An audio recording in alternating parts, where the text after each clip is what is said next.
കരുവന്നൂർ സഹകരണ ബാങ്ക് തട്ടിപ്പിന് ഇരയായ നിക്ഷേപകരുടെ പണം തിരികെ കിട്ടാനായിട്ടുള്ള കാത്തിരിപ്പ് നീണ്ടുപോകാൻ കാരണം ബാങ്കിന്റെ നടപടികളെന്ന് സൂചന.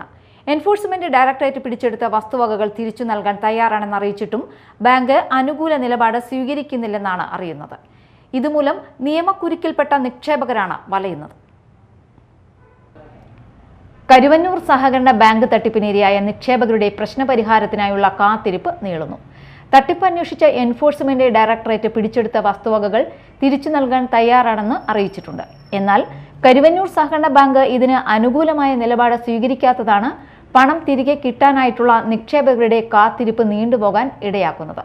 കള്ളപ്പണം വെളുപ്പിക്കൽ കുറ്റകൃത്യത്തിൽ ബാങ്കാണ് പ്രാഥമിക പരാതിക്കാരനെന്ന് PMLA അഥവാ പണമിടപാട് തടയൽ നിയമം കേസുകൾക്കായുള്ള പ്രത്യേക കോടതിയിൽ സമർപ്പിച്ച സത്യവാങ്മൂലത്തിൽ ED വ്യക്തമാക്കി.